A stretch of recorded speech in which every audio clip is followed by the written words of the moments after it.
right, ladies and gentlemen, welcome to the Boom Bap Chat. We have a fantastic guest tonight that I'm going to introduce in just a moment. I am MC Till. My man Profound has some fatherly duties tonight, so he is with his family tonight. So peace to Profound, and as you know, our co-host iomos Marad has been getting his teaching on. He's teaching the class, and it just so happens he's teaching super early on a Friday morning. So he's unable to be with us tonight, but they're still down with the crew, still doing great things together.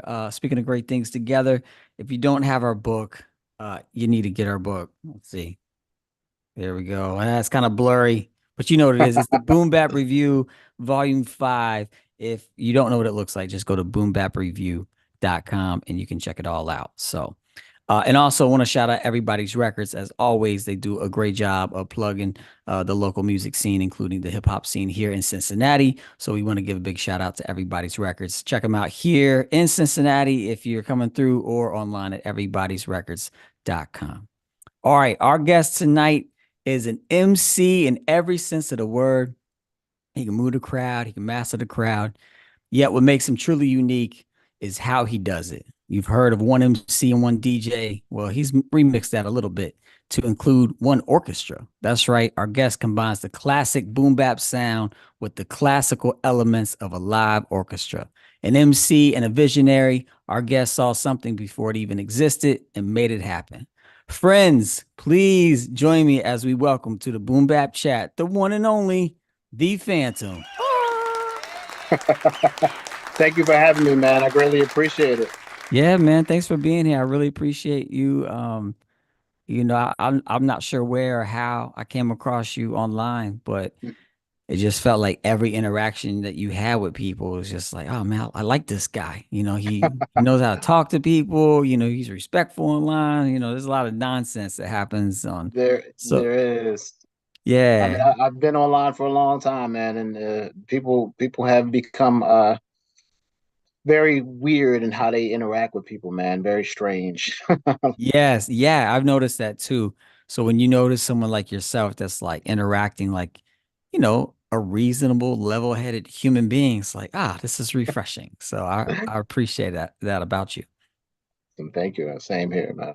Yeah, yeah, no doubt. So I heard the story of this orchestra coming together as the Beastie Boys and Beethoven. Right. Can you break down the origin of the original thought behind this hip hop orchestra? So, when I was young, my mom put me in flute and piano lessons. Mhm. Born and raised in Philadelphia, I was born probably a month before Kool Herc's hip hop party in the Wow. Bronx. Yeah. And music has always been a part of my life. Grew up in the church choir. My mom would always sing around the house. My father had this huge record collection, everything from Motown to Mozart. And like I said, she put me in flute and piano lessons as a child to kind of keep me out of trouble and off the streets of Philadelphia. And then, my father introduced me to hip hop, through Rappers Delight and everything like that. And by that time, I was already writing like R&B songs. I was a romantic tyke at the age of like 7 or 8, Yeah. and just musically inclined, and largely in part because of the flute and piano lessons that I was taking. And then one day, my brother brought home the Beastie Boys' Paul Revere. I Mm. remember I was in grade school, man. This was like 80 87. And the beat, just captivated me. The zoom, zoom, zap, zoom, zoom, zoom, zap. Yeah. And I can remember, hearing that, and I'm just like, huh, that sounds like that'll go with Beethoven's Fifth. And at that time, hip hop was largely drum and bass driven. There wasn't much in the way of melody, but due to the training that I had, like I didn't hear classical music or hip hop as other music. I just heard it as music. So Right. I got the two records together, and proceeded to mix them on my double tape deck stereo that we had in the living room. I made a pause tape, so zoom, zoom, zoom, zoom, zoom, And I remember being so excited. And I took it to my best friend's house that summer. I played it for him, and he immediately upon hearing it, popped the tape out, threw it across the room, and told me it would never work. And from that moment, I kind of became galvanized to the idea like hip hop and classical music can work, and I'll show you. And years later, it became the Phantom and the Ilharmonic Orchestra. Now, are you the type of person that's just kind of your DNA when someone says you can't, you're like, oh yeah, I can? Or was it because you that idea was so strong in you? I think it's a combination of Yeah, both. As an artist, like I've heard 1,000 no's, right? yeah, You get 1,000 no's for every yes. It just so happens that my yeses have been a performance at Carnegie Hall, a performance at the Kennedy Center, performing at Music Hall in Cincinnati, on April 7th. Performing with a 40-piece ensemble on Juneteenth in Virginia. Like those have been my yeses. So no's to me aren't a stopper. yeah, It's just I'll find a way around this no, and do what I want to do. It's yeah. been like that for a while. I love that. It's very inspiring because when I was setting out to tour with a friend of Mm-hmm. mine, shout out to Wonder Brown of Kings of Tragedy, we did this tour way back in the day, and I was surprised at how easy it was, as far Mm-hmm. as how simple. I wouldn't say easy, how simple it Right, was. Because I realized like to get 10 shows, I needed to ask about 200 times. right, And you get to your 10, right, it's just all right. numbers because somebody's going to say yes. You just have to keep Somebody. asking. Is that how it's been with, getting shows and getting, performances with the orchestra? You just have to keep asking and asking and asking. Yeah, it's slightly different. Yes, there are lots of asks. But now we're kind of at the point where I'll ask a few times, and if it's something that doesn't, work out, or I get a low ball offer, I'll rent the venue out, right? Like Mm, and that's what we're doing at Music Hall, right? It's sort of, I asked a few times, and I saw that Cincinnati Pops was doing something with Common, and then they were doing these yeah. other things, so I tried my hand, and it was like, and I was like, you know what? Okay, I'll find another route. And now we're actually renting it out. So, we're throwing our own hip hop orchestra event inside, a 2,500 seat concert hall, and we're doing it off the muscle, and that's the spirit of hip hop, right? Like Yeah, that's man. that's you can't hip hop grew from the concrete, Yeah. but it found its way from the Bronx, which was on fire in the 70s, to becoming this global thing. And I think about that whenever I'm presented with someone who attempts to be a gatekeeper, or Mm, it's just where I'm from. Like, if I want to do it, I'll find a way to make it happen. yeah. Yeah, that's really inspiring, man. That's super dope. So yeah, Thank you're you. gonna be in Cincinnati, and we'll talk about this a little later, but you're gonna be in Cincinnati, April 7th at Cincinnati Music Hall. Are there any stops, any performances before that, or is that your next big one?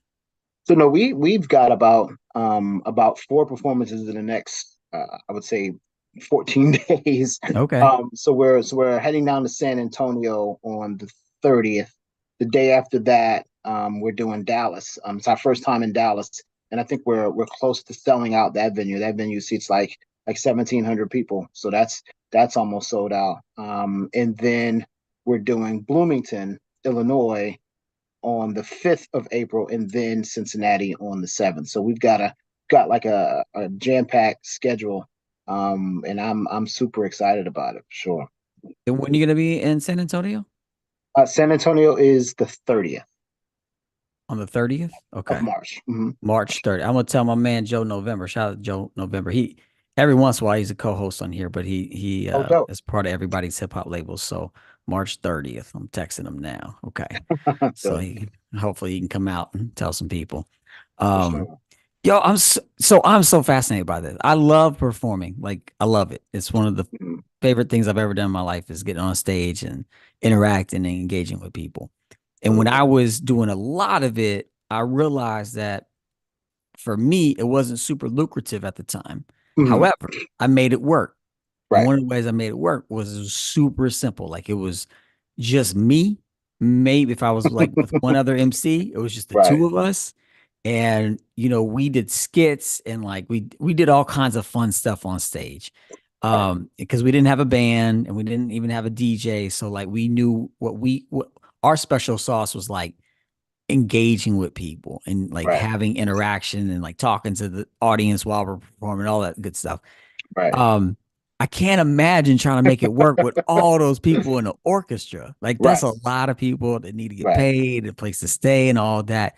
So can you just kind of walk me through like from you as an MC to a whole bunch of people Right. performing and making that all work Right. sustainably? So it's gone through many iterations. I would say in the earlier iterations, one of our first performances was with members of the Philadelphia Orchestra and Chamber Orchestra of Philadelphia, Yeah.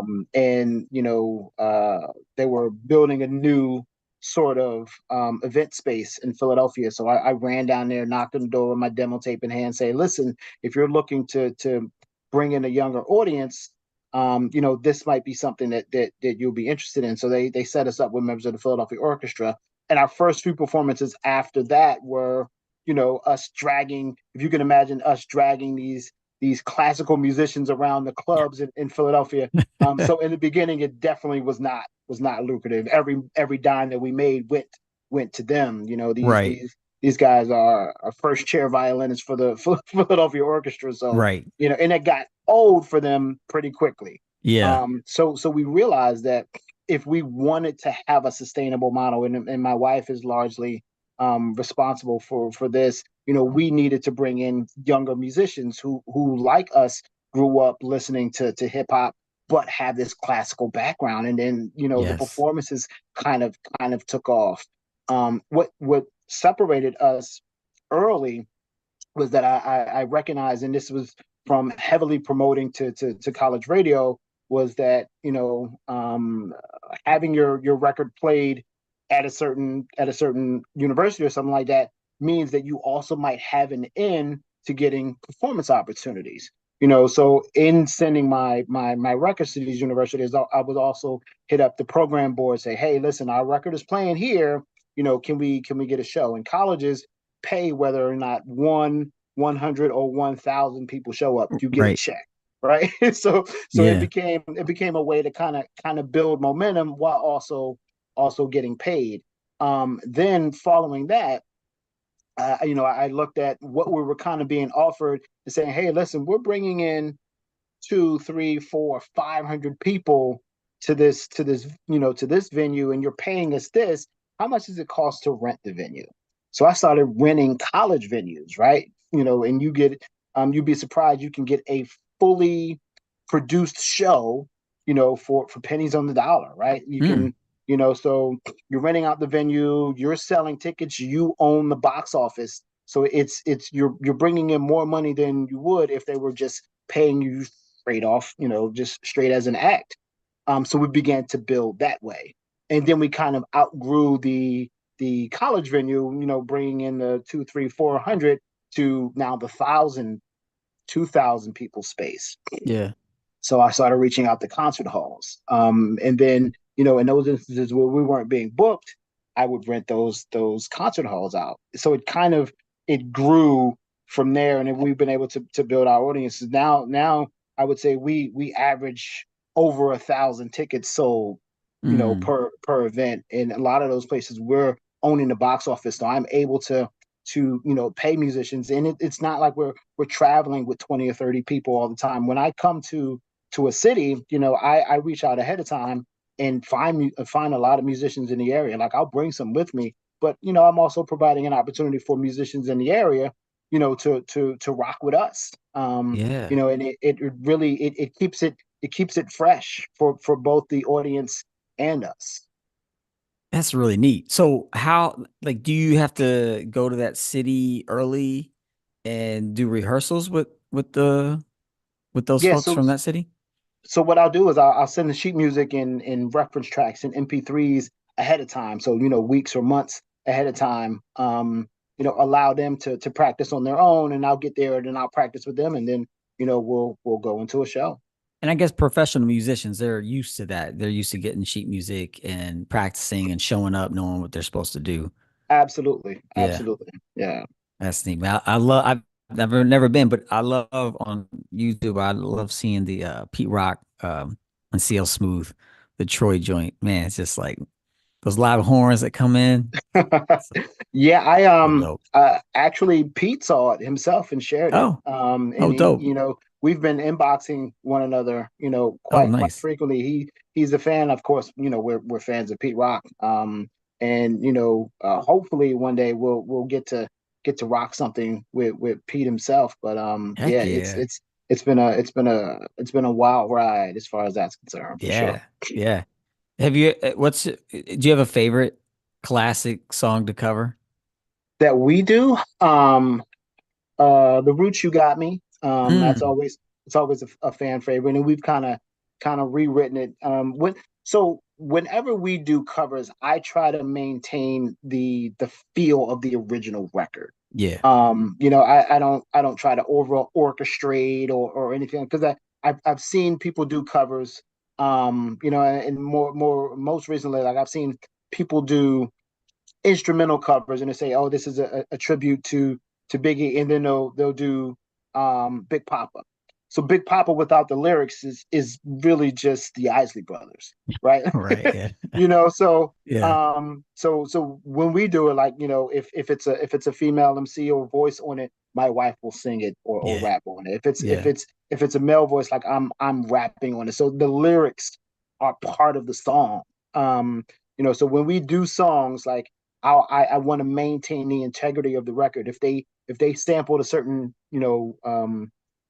drum beat, I'm sampling that same break beat, Yeah. right? Yeah. I'm just laying the instruments over it, so I'm not divulging from what it is that they do, and I want to make sure it's as close to the record itself. Yeah. I just want to make it with live instruments. But you don't have a drummer though, do you? No, so You have a that's DJ that plays those break beats, right?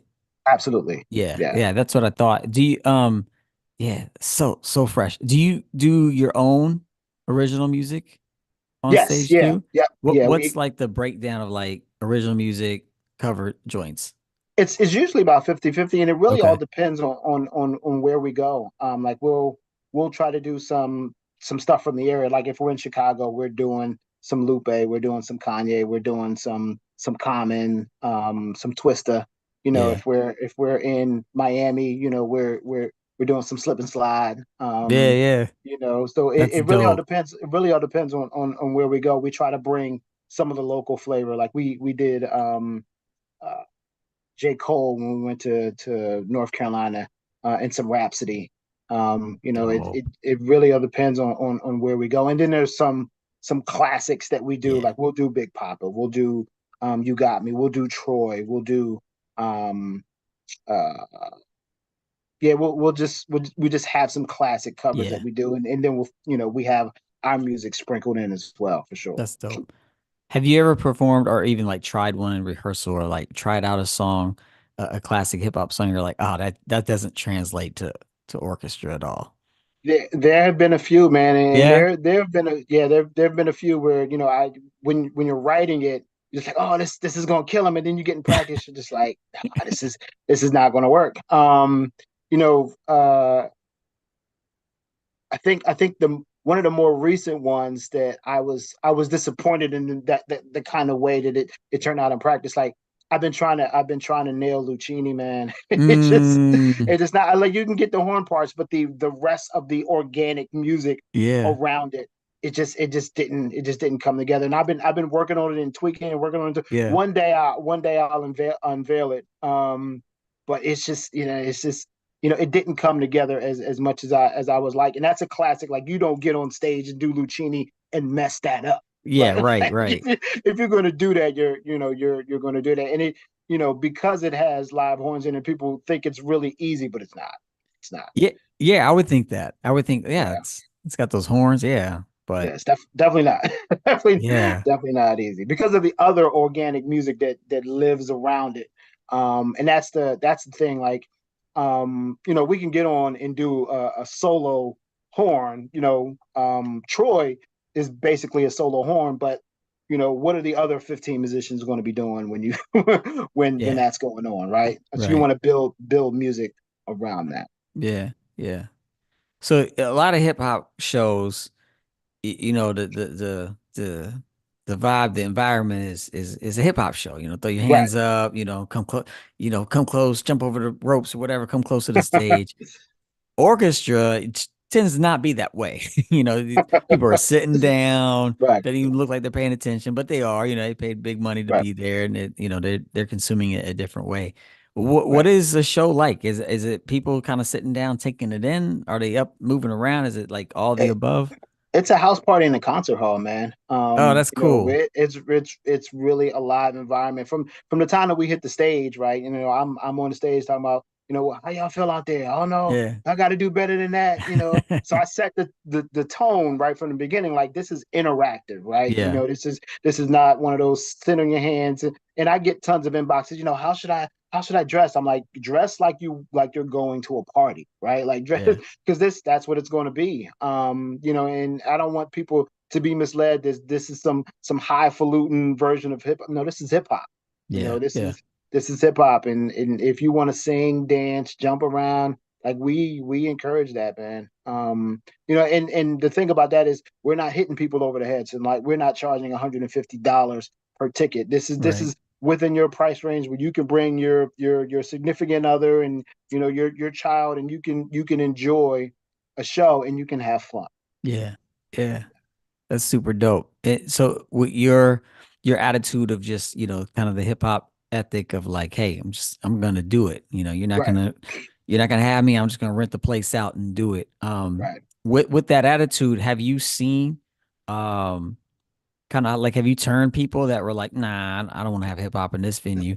Have right. people come around and be like, oh, okay, I didn't get it at first, but now I see? So there have been venues where at first it's a no, and then we rent it out, and then it's, oh hey, I saw that you you guys you sold X amount of tickets here. What do you think about coming back next Yeah. year? There's been quite a few of those. Or there's been a no from a certain venue, and then we'll rent one of their competitor venues out. We'll Yes. sell out, and then our inbox is that person's in our inbox. That happens. What I'm most pleased about is that being on the kind of forefront of this. I've been able to take those no's and open doors not just for us, but for other Yeah. ensembles, right? Like I think it's definitely easier for someone to now to come behind a performance that we've done and say, hey, listen, I do something similar. Can I get booked? So I'm pleased that we've been able to kind of open the doors for other people as well. Yeah.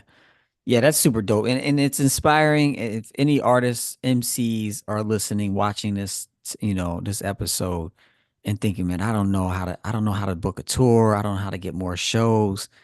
I mean, come on. This man had a freaking orchestra and you're going on tour. Like Right. if you're one MC and maybe you have a DJ or a small group, like you can do it. You can definitely do Absolutely. it. Absolutely. It's just a lot of hard, not hard. Again, it's not well, I guess it's Right. hard. It's not complicated though. It's just a lot of Right. hard work, a lot of asking a That's lot it. of people. Yeah. That's Yeah. it.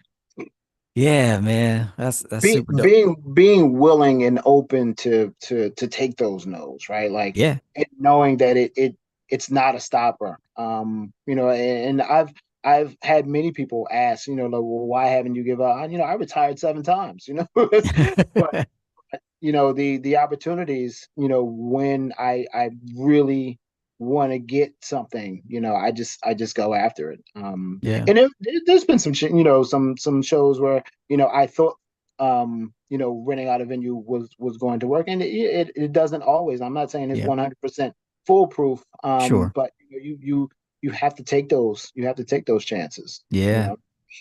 Yeah, you gotta take risks. That's for sure. So what do you get into? What are you doing when you're not, booking tours and doing the live orchestra thing? Um, Hanging with my wife, man. My wife who also performs, man. We've been together about I want to say 24 years. Mm. Married about 12 of those years, and it's really been awesome, man. Outside of that, I'm a big sports fan, man. I'm glued to the TV Oh, for really? the NCAAs. I'm a huge football fan. I'm a huge Bengals fan. Um, Oh, I'm a Bengals and an Eagles fan. I would say I've been a Bengals fan since about 1980. I think that was the first year they changed from the word Bengals on the side of their helmets to stripes. And I just mm. fell in love as a kid. I'm like, oh, they're tigers. It's so cool. And I've just been a fan of the team ever since, man. So, you Well, know, yeah, it's a fun time to be a fan of them right now, that's for sure. for You know. sure, for Yeah. sure. All right, did you fill out some brackets for the March Madness? I did, man. And Kentucky just broke my bracket.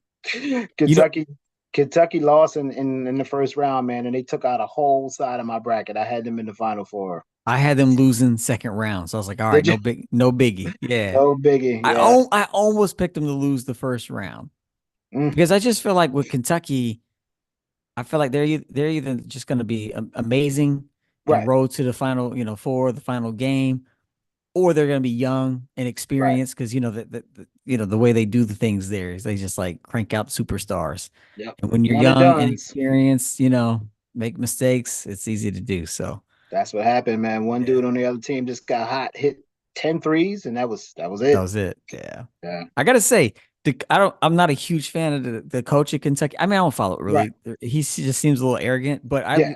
I love his post game interviews. Like he when they interview him on the court, he always Yeah. has just something fun to say. Like most Yeah, of for those sure. interviews are just boring. Like they're just typical answers. Right. But I always feel like he throws something in spicy. I'm like, oh Yeah. yeah, yeah, say more Yeah. of that. Cal is a fun guy, man. For Yeah. sure. Hey, what did you a little sports tangent. Did I see this right?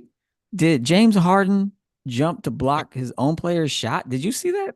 Yeah, so it looked like he was trying to give him a high five. But it's when your players shoot, you're contesting. Like it just doesn't. I don't know. I don't know if he was trying to do something funny for the gram or I have no idea. But James has always struck me as a weird as a weird dude. Trying to block your own player shot is just yeah. It's Uh, and speaking of blocking shots, what did you think of mm. the Boston Celtics coach jumping out and trying to block? I forget who it was. The dude shot. I mean, it was a timeout had been called, but did you see that? Right.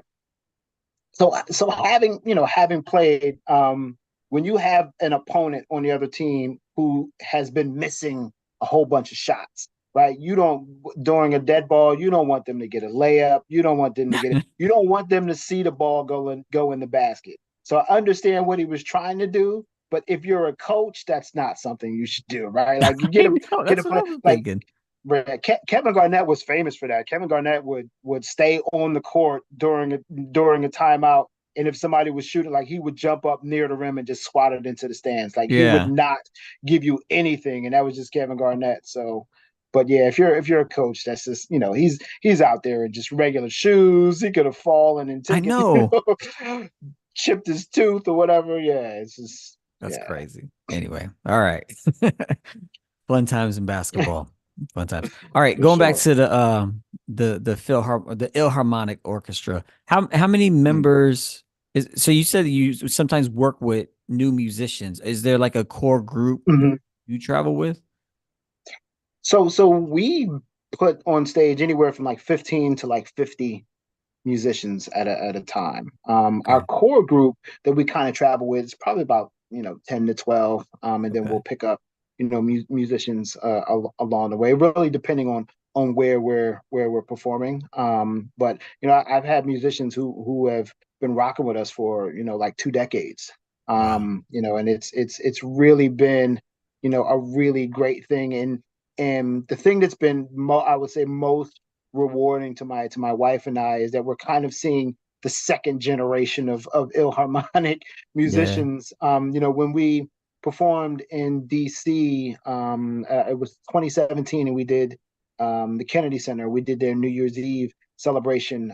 Afterwards, this mom and her son comes up to us, and she's like, my son needed to see this. He's 10. He plays the cello. And he really needed to see people who look like him, Yeah. playing music, playing Yeah. music and playing instruments on stage.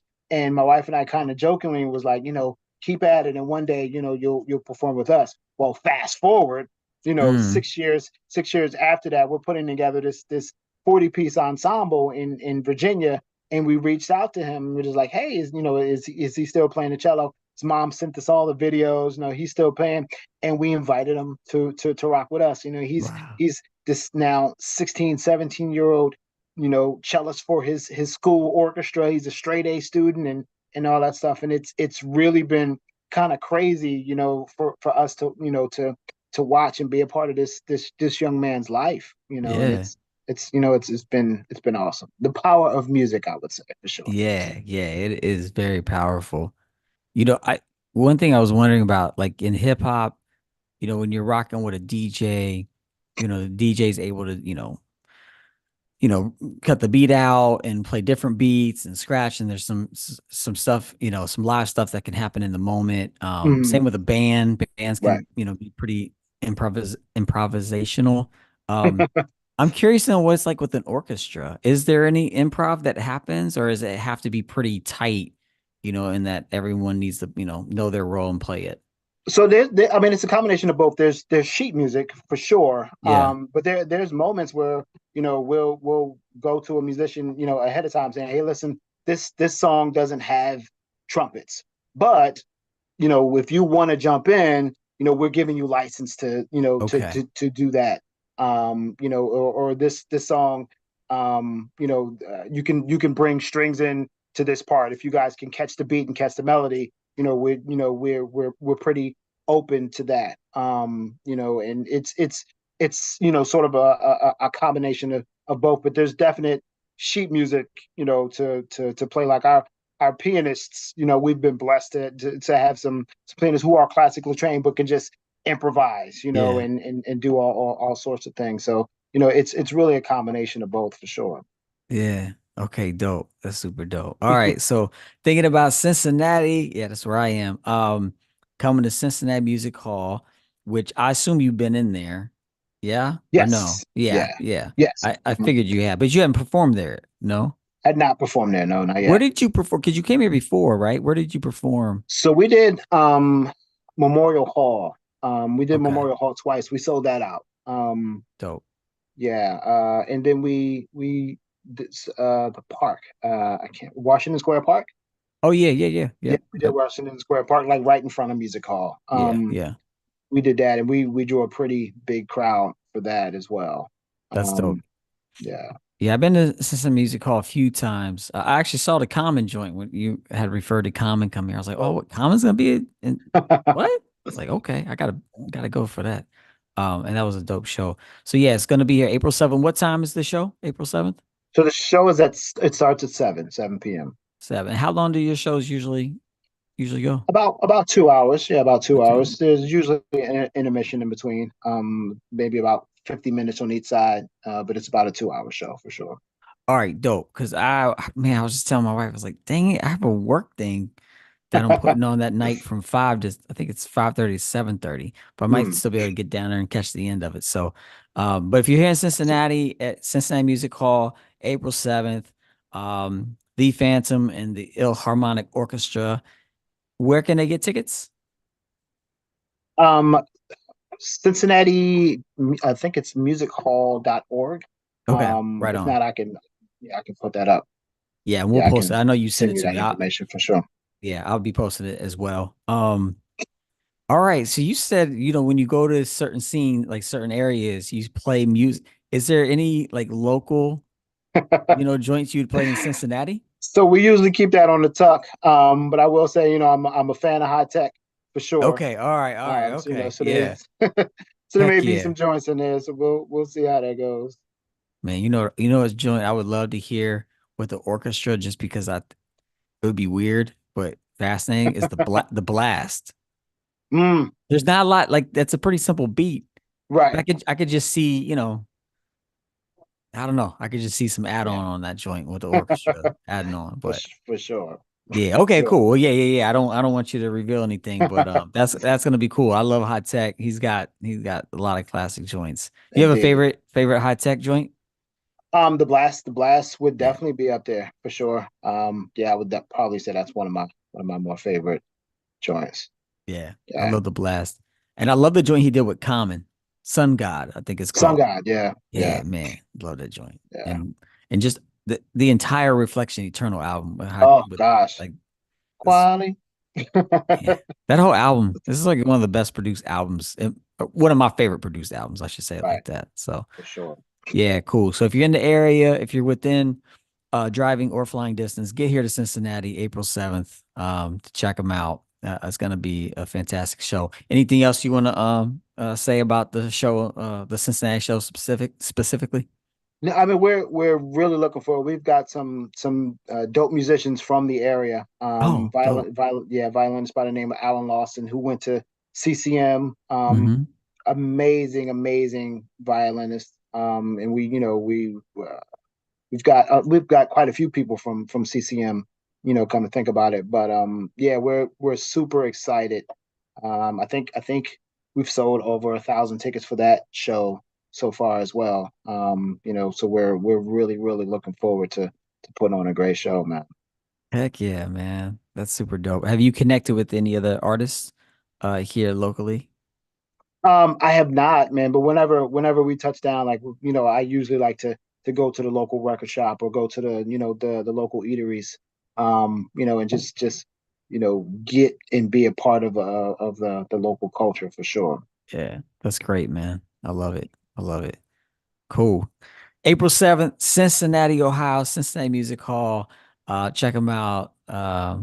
It's gonna be a dope show. I mean, it's if you like hip hop, you're gonna love it. And if you Yeah, like classical orchestra, you're probably gonna love it too, because it's gonna be yeah, orchestra with a twist. So uh for sure.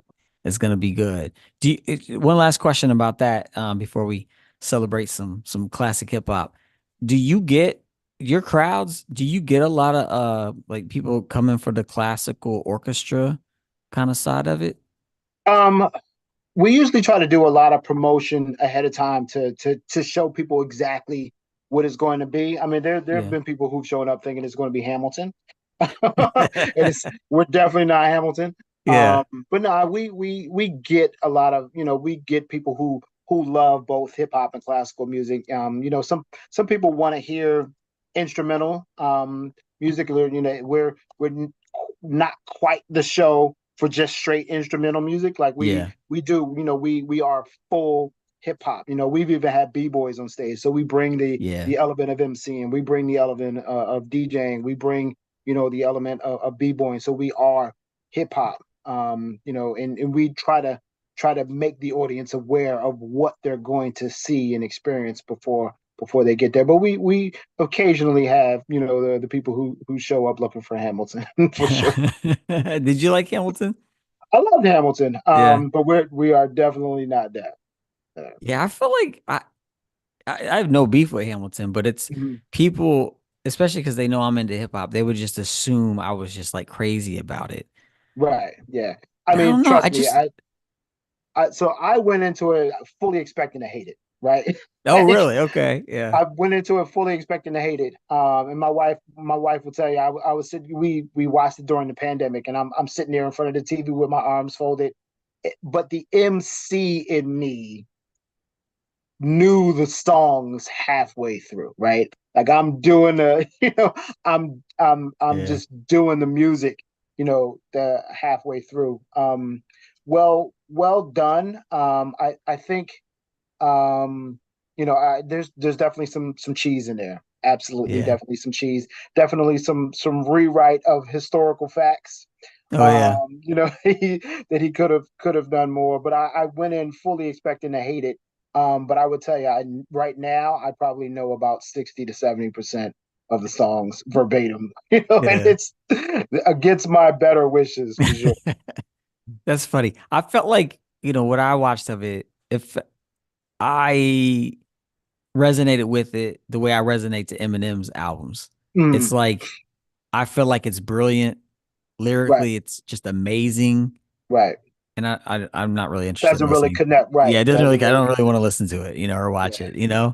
But I'm And I glad it connected to so many people. That's great. and I try to tell people that connecting with your audience is probably the and I love Eminem. I think Eminem is a dope MC.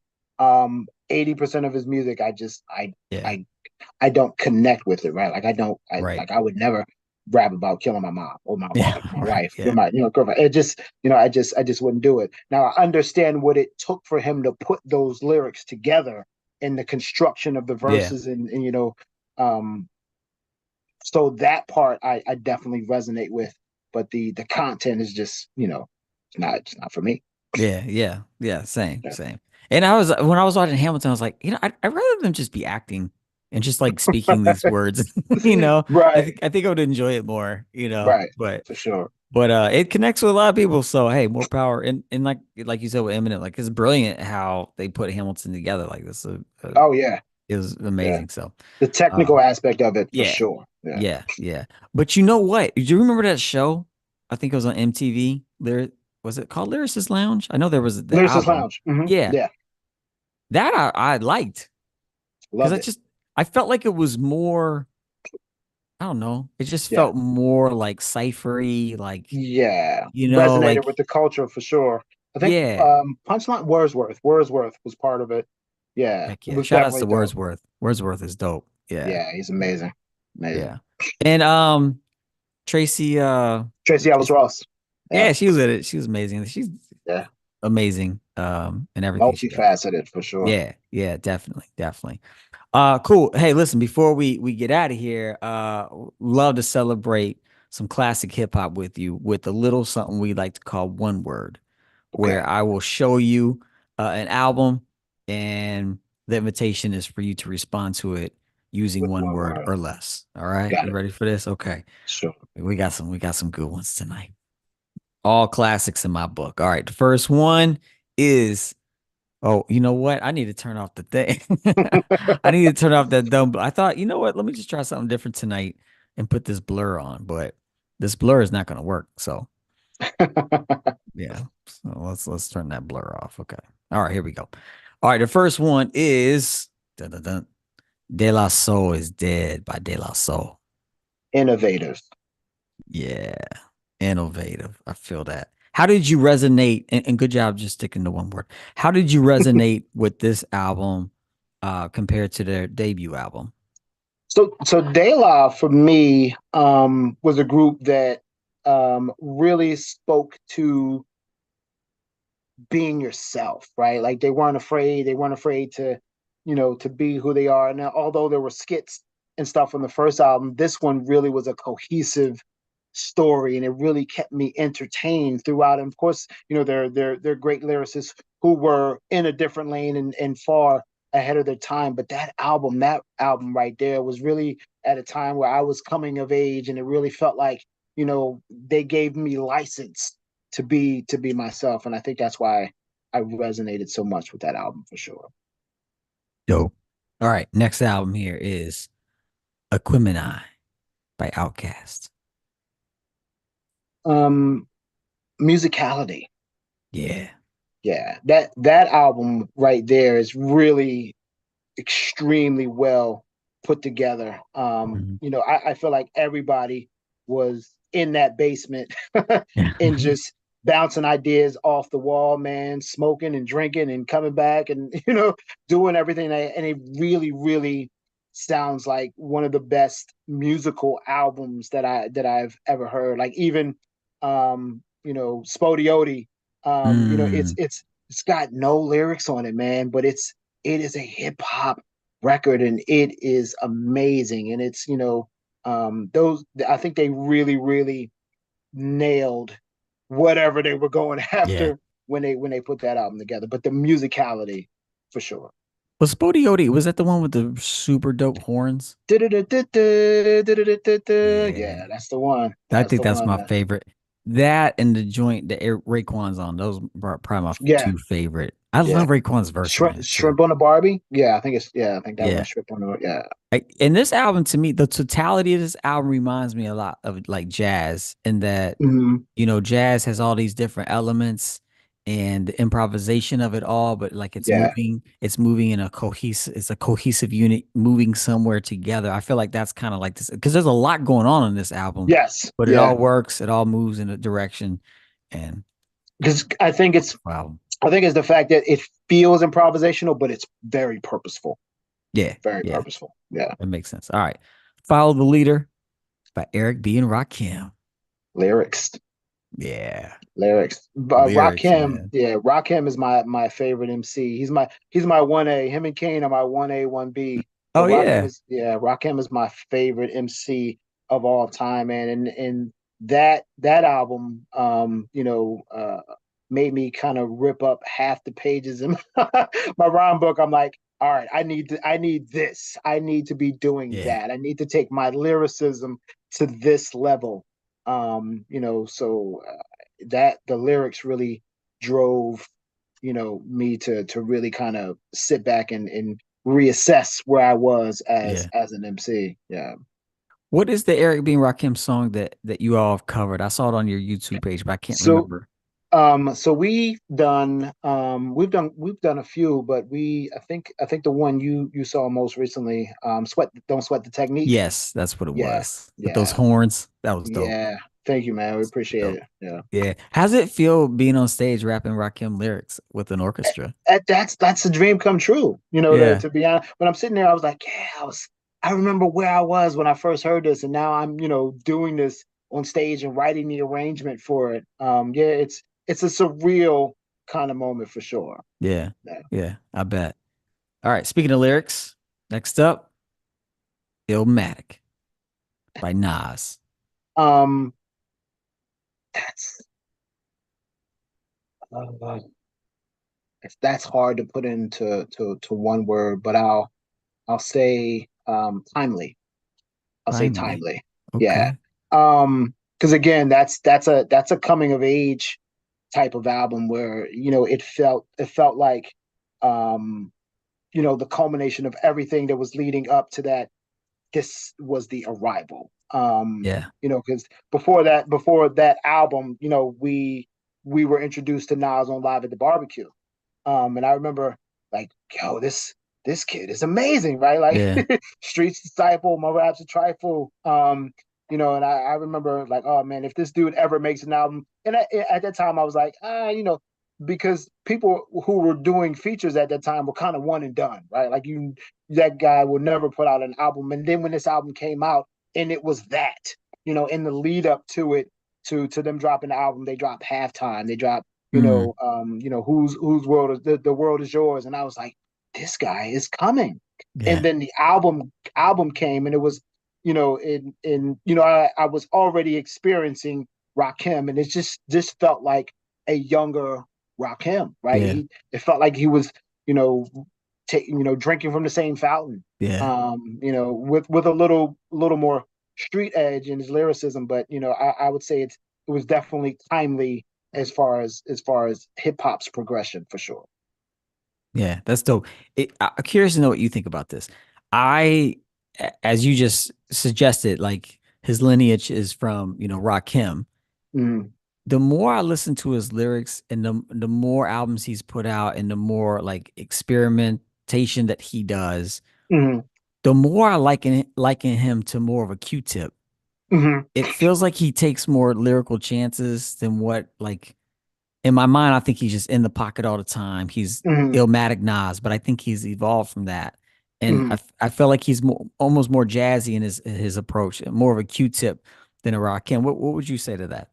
I would definitely say he's taken a few different um, uh, deviations in style. And hats off to him Yeah, for being able to do that, because a lot of MCs can't. They stay in one lane, or they aren't able to kind of grow with the times. And the albums that he puts out, it doesn't sound like an old dude rapping over yeah, young beats, right? It sounds like he's evolved with the music. And the knock on Nas after Illmatic was he can't pick good beats, right? Like yeah, But he's surpassed that, right? Like he's shown you what he can do over expert production. Hit Boy really laced him with some stuff, and he's been able to kind of transition to an elder statesman, but not sounding dated.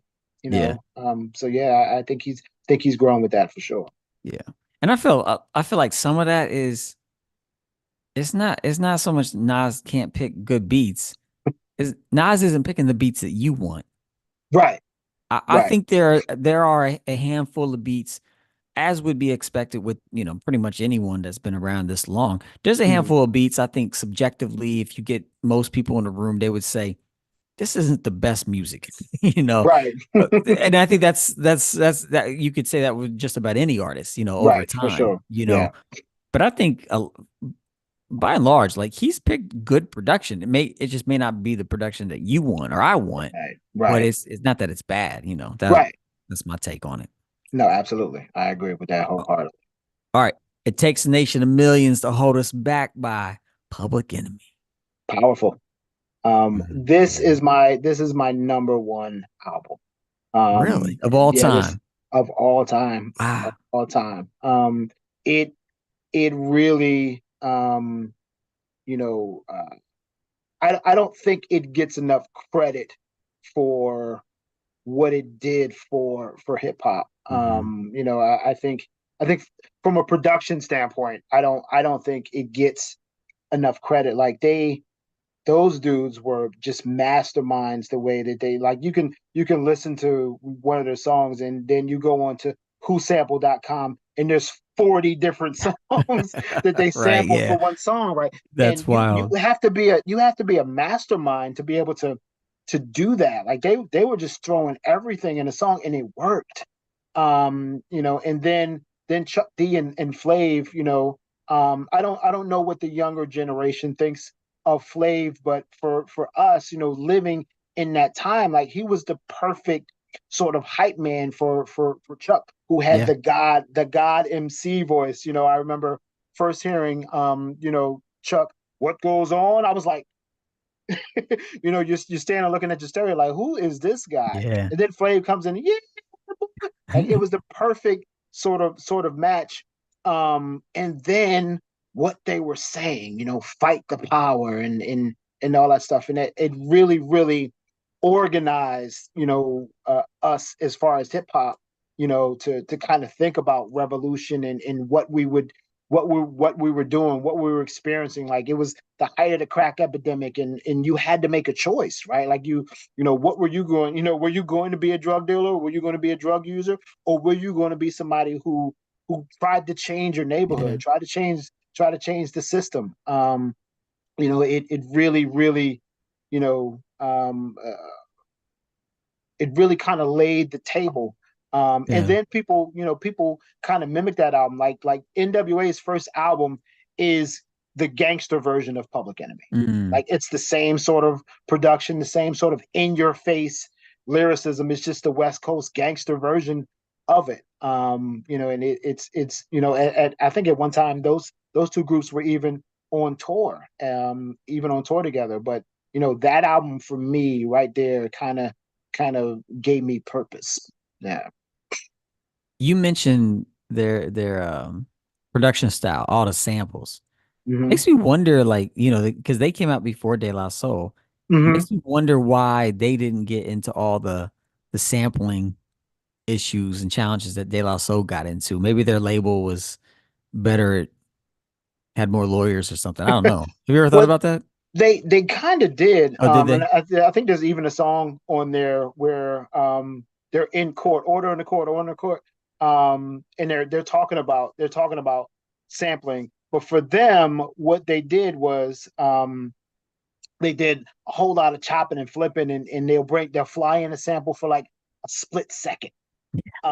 Whereas though, De La Soul or even a Tribe Called Quest is kind of using a 6, 8, 12 bar Right. sample from the Yeah. Beatles, right? Like you're gonna, Right. like Yeah. That's a I good mean, point. yeah, I mean, the Beatles Paul McCartney's coming for his money, right? Yeah. But if you Yeah, for use sure. something obscure like a Farrakhan sample, Farrakhan's like, great, go ahead, get Yeah. my message out there. Right.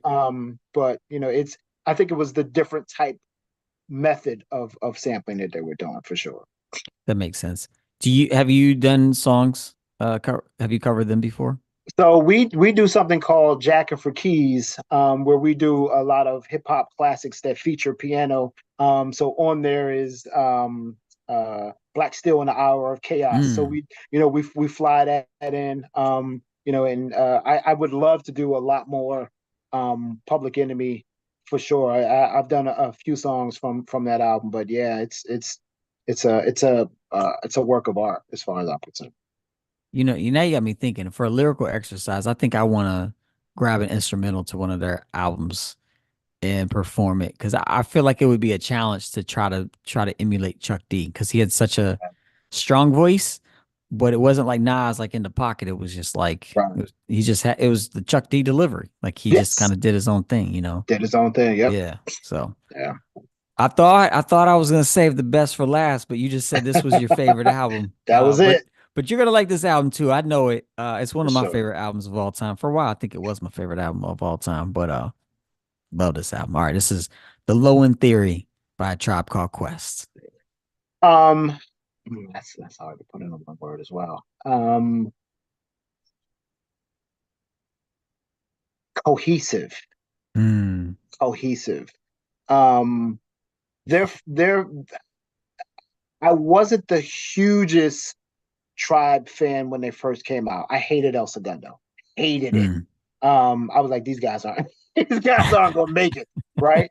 Um, Low End Theory hit me in the face. Mm, um, and the way that the music just kept building and building and building, and the jazz samples, and yeah. it and there's no for that album for me. There's no skips. There Mm, are no skips on that album. I can if I put on that record, I'm listening to that record front to back. I don't care where I'm at, what I'm doing. If I decide to put on Low End Theory, I'm listening to every song, front to back.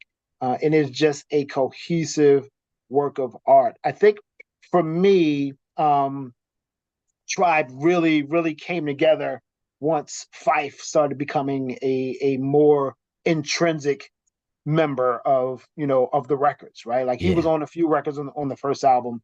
Love Q-Tip, but for me, Fife is kind of that glue, on those records. And the more he was able to be on the Low End Theory, it really kind of brought everything home. But that album from front to back, there's no skips on there for me. So definitely cohesive. No skips. I feel like for me, darn near the whole catalog is no skips. Now, some of the later albums, there's a few skips, but man, those Right, first like three, not four really, first four albums. Same right, with De La Soul, like their first like four albums, it's like love it, love yeah, all of it. It's interesting that you weren't a huge, Tribe fan off of the strength of the first album, but then this one was like, whoa, this is yeah, something, you know? yeah, Yeah, yeah. I mean, that's I dope. love Benita Applebum. Push It Along. Mm-hmm. Can I kick it? Um, but it was something about Q-Tip's solos that just didn't didn't Sure. didn't pull me in. Fantastic producer, obviously. Yeah, But him on those records alone just didn't seal it for me. And when sure. Fife really kicked it up a notch, I think that brought it all home for me. Yeah. I always wished that around that time that Drez would have just become the third MC to both Tribe and De La Soul.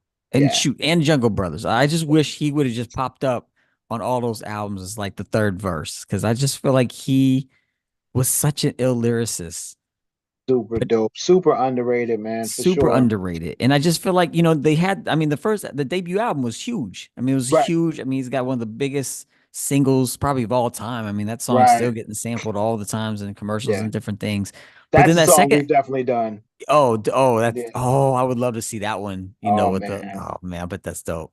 Bet that's Yeah. dope. But We then it, almost blew the roof off the Kennedy Center with that, oh man. yeah. We had our bass player to doom, doom, doom, doom. They were like, oh my Yes. God. And then I do engine, and everybody was singing. If you can imagine, it was like, I think it was like 2,500 people inside of Oh that my concert hall, gosh. man. screaming engine number nine. We blew the roof off of that place, man. I bet that was amazing. Yeah. That's so cool. And that when I forget where that sample came from, but I remember someone sending it to me saying, "Hey, let's Mhm. listen to this entire album and Right. pay attention." It's like, okay. And then out of nowhere, that little piece, that little bit, Yeah. whoa, that was dope. Yeah. Um, but yeah, but Drez and Black Sheep, I mean, that song just was a smash hit, Right. and that album was remarkable and was, Hmm. received well.